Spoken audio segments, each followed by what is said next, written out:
I will start with you, Roy, because I know you were mentioning about failure, and I would say that's always a topic of discussion. So I think people think that failure is the worst thing that can happen. So I was wondering if you could share a story around one of your failures, whether it be recently or in the past, but one that you remember and that you learned a lot from. It's a great question, actually. And I actually ask this question to everyone I'm interviewing for a position. I always say, thanks for sending me your CV, but that's all your successes. Tell me about where you've got it wrong. Tell me and tell me when you got it wrong. It's a really good question. It's actually, for me, it's more of a general one. And this was actually a while back. So early on, so I actually worked in the European e-commerce team for Puma, and then sort of before my days on the global e-commerce team, which is sort of the layer up from there. And in my new role in the global e-commerce team, it was tasked with expansion. And I thought I knew it all. What you need is this, this, and this to be successful in this country, and let's go ahead and let's do it. And it was kind of more so talking to the website technology, more so talking about the payment methods, and just talking about, like, if it works in Europe, it works here. Let's do it. And this was one of our emerging markets where it was the first time we were going to try something new like that, and it was my first big global project for Puma. And I don't think I ever fumbled so hard, mainly because I didn't think of it from the local team and the local consumer perspective. I went thinking that best practices that I've learned in my previous area would, being predominantly within Europe or the UK, would apply to a new market. So that was a big stumbling point for me, and I think didn't go so smoothly. My second approach for sort of a second country was the key learning is, what is the true local consumer's expectation from us to provide that service, whether you're Puma the brand or just setting up your own business. What is the competition doing in the market? Are you equaling that service, matching that service? Ask more questions from lower down into your consumer funnel. And again, from me coming from the global mindset based out of Europe, going to a new country, if you're doing sort of cross-border, ask what are the expectations of the consumer in that market. Think of them first, and that actually helped me. So I think I failed thinking that I knew everything, which I still think I do, but I know that I don't now.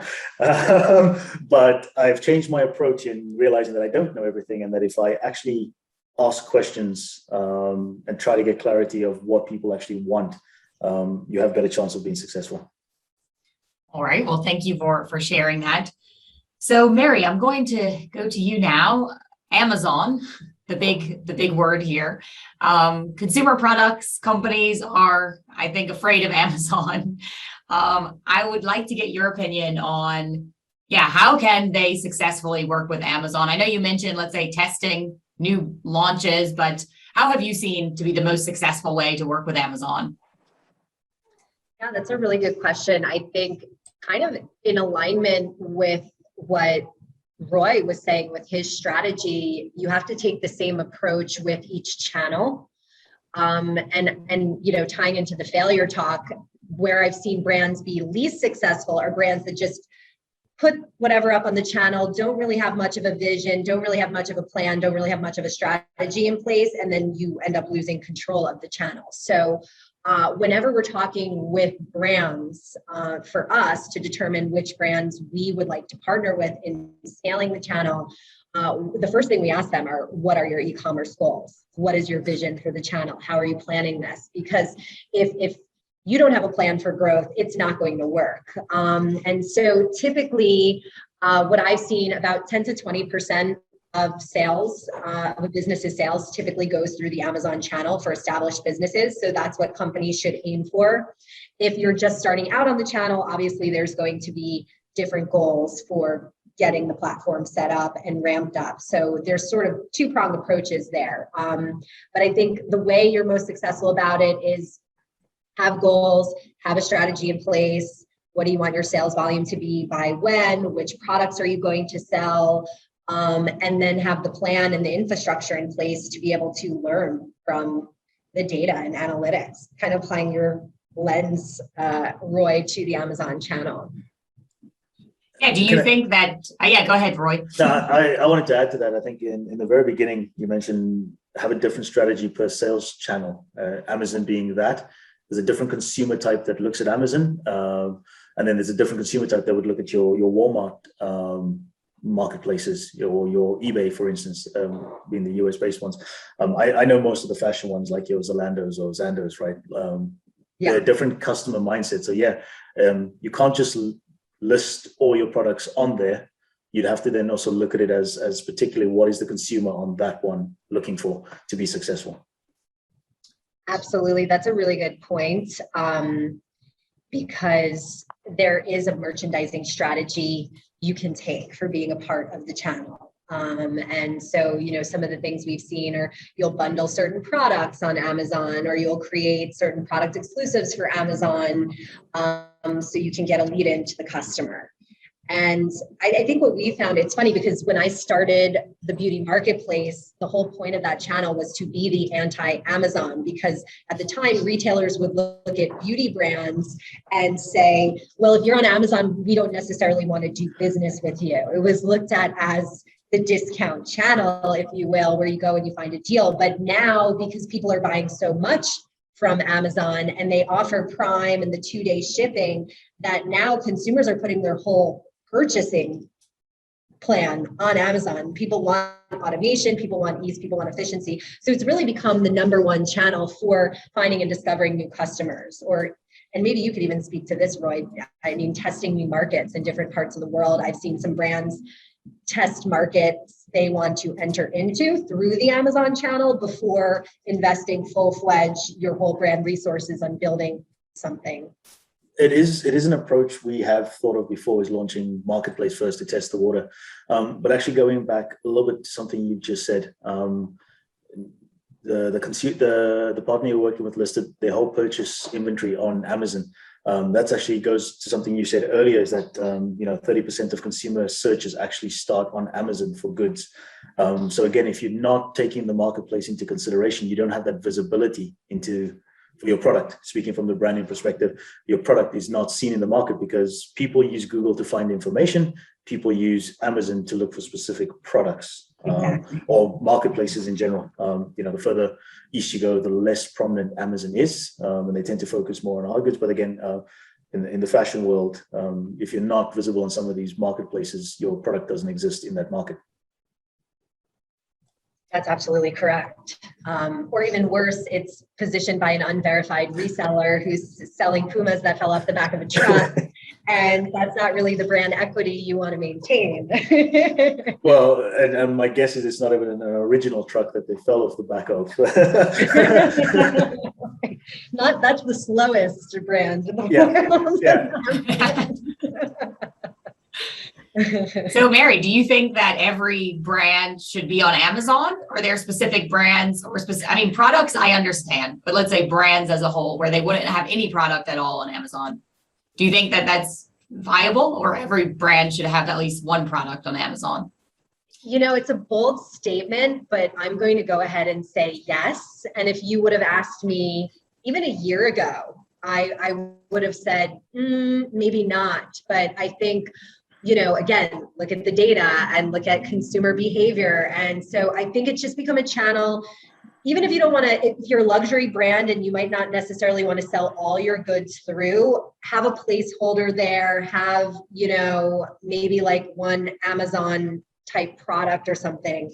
But it's definitely become a channel. It's almost like when social media first got started. It's like, do you get a Facebook account? Do you get an Instagram account? So, I'm seeing the same level of trend for emerging marketplace channels like Amazon. And so, if you're not there, someone else will be. And so to win and sustain the right to win, just take ownership of it. I have a slightly different opinion coming from the brand side. Okay. Let's hear it. Not to kind of go into any details. I think you're right. You can't ignore it. More so, I think you need to have a strategy behind it than anything else. You can't just, from the branding perspective, go, we're not going to list anything, and you can't not do it. So you need to have some sort of visibility there. So again, talking of Puma, in my experience, 70% of our revenue as a company comes from wholesale and wholesale partners who would then list on Amazon, or even buy. Amazon would maybe buy directly from us as a wholesale partner. So there could be that potential. So you can't just ignore it. You just have to know what you want to do with it. And, again, make a decision. And again, that decision could change, but you can't pretend that Amazon doesn't exist. Correct. And so with your wholesale partners, are they the ones on the Amazon channel, or does Puma as the brand have their own team deployed on managing that channel?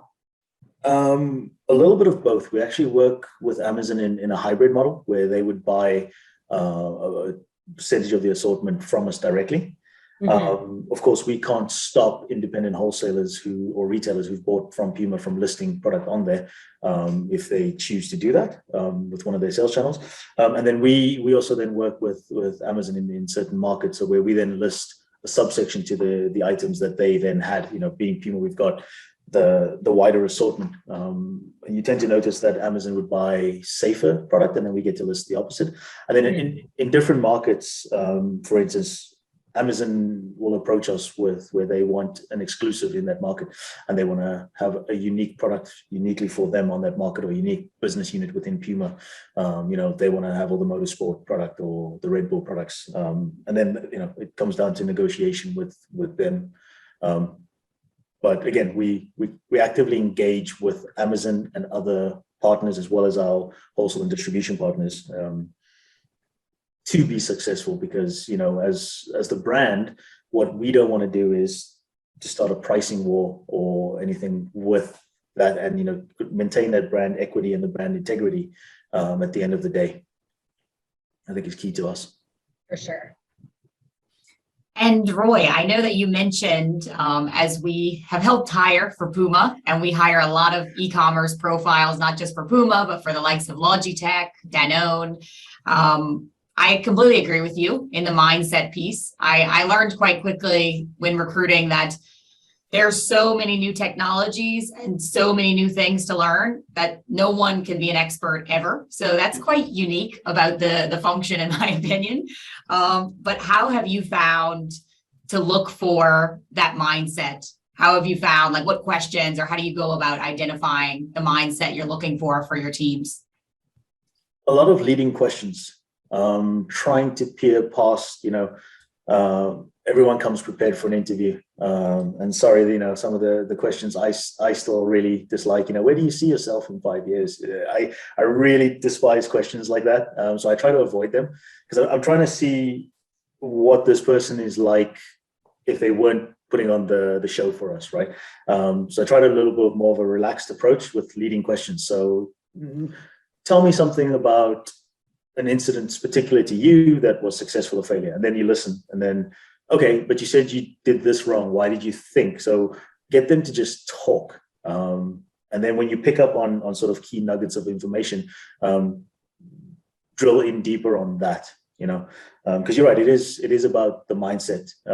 Skill set and tool set can be taught, and it's going to be different in every company. And again, what's top technology today is outdated next week. So is your person that you're hiring willing to adapt fast enough, willing to learn? So that's the key. A lot of leading questions, I believe, is what I'm looking to. And then actively listen. And then if you pick up on something that's a deep dive at that point, to try to understand the person better versus technical questions, for instance, unless it's for a very technical role where you need to know if they know and understand it. But I'm really trying to deep dive and get into the mindset of the person, more so than business questions. Yeah, and what qualities have some of the most successful people had, in your opinion? Honesty. I've had people tell me, sorry, I don't know that at all. And then I wait for it, and I wait till the silence becomes uncomfortable, and then they go, but I'm willing to learn. And that's what I'm looking for. The honesty, I don't know. But what are you going to do if you don't know? Okay, what's the next step? try to get them to be as honest as possible in the most, I think, relaxed atmosphere as you can. Again, sports brand, we can be a little bit more relaxed. I don't think I've worn a tie in a long time to the office. I think I've been in the sports industry for a long time, but people tend to turn up fully dressed, so it's a little bit uncomfortable for them. And then mention and say, oh, we're a little bit more relaxed here, so let them calm down, set them into a nice calm place, and then sort of bombard them as soon as they get calm. Bombard them with as much information as you can draw out of them as humanly possible. Well, thanks, Mary. Anything you'd like to add in terms of hiring e-commerce profiles and what you found to be successful? Yeah, I think, well, I love how you pull the honesty out, Roy. I think that's really great. And mindset is a big thing. And I, on that note, I always look for even just balancing personalities. You don't want too many optimists on the team. You need like the pessimists to fact check the optimists. So when you're building out a full team, thinking about how the personalities also collaborate and fit together and will work together, something I like to keep in mind.